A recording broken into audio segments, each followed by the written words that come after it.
The Queen of Granada, by M. Riff. Chapter 65, The Tournament. As she hurried toward the portable toilet, one of the men impatiently called out, "What happened? What was in that envelope?" The woman didn't respond, and the man grumbled, "Typical women, when they have to go to the toilet, it has to be here and now." He turned to the girl's best friend and asked, "Do you know anything about that envelope?" She shook her head. The man inquired further, "Do you know where she got all this from?" The girl replied with envy in her voice, "She's lucky to have a part-time job at a hotel in Paris. With the crisis, they hardly have any guests.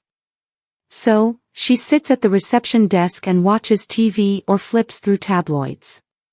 Despite her skepticism, she had witnessed the Queen's remarkable abilities.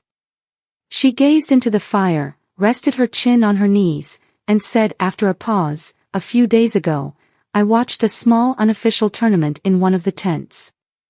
The Queen advanced straight to the finals. The two finalists had to guess 20 playing cards. She got all 20 rights, while her opponent managed only 14. One of the men dismissed it, saying, "It's not that impressive. Some people get banned from casinos for card counting." The girl retorted, "Yes, but they had to do it blindfolded. There's no way to count cards that way." Another man picked up the guitar, trying a complex flamenco chord, and chuckled, "No wonder Tobar was so reluctant to fetch his wife's cannabis." At that moment, the girl who had narrated the Queen's story returned and sat by the fire, warming her hands. It seemed as if she was testing their patience. Finally, one of the men asked, "Will you tell us what was in that envelope?" She replied, "When they opened it in front of the running camera, there was a piece of paper inside. It said, 'Yesterday, the Soap King died in a solo car accident.'" Surprised, the man inquired, "Was that true?"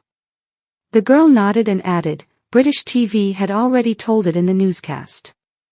Another man asked, "Did the wife get better after he died?" The girl replied, "Yes, of course. The man had changed girlfriends like shirts. That was the obvious reason why his wife sank into depression." One of the guys asked, "What happened to the psychiatrist?" Another guy replied, "The psychiatrist would probably keep selling books, maybe even more." People often forget the negative news about a celebrity and just remember that they are famous.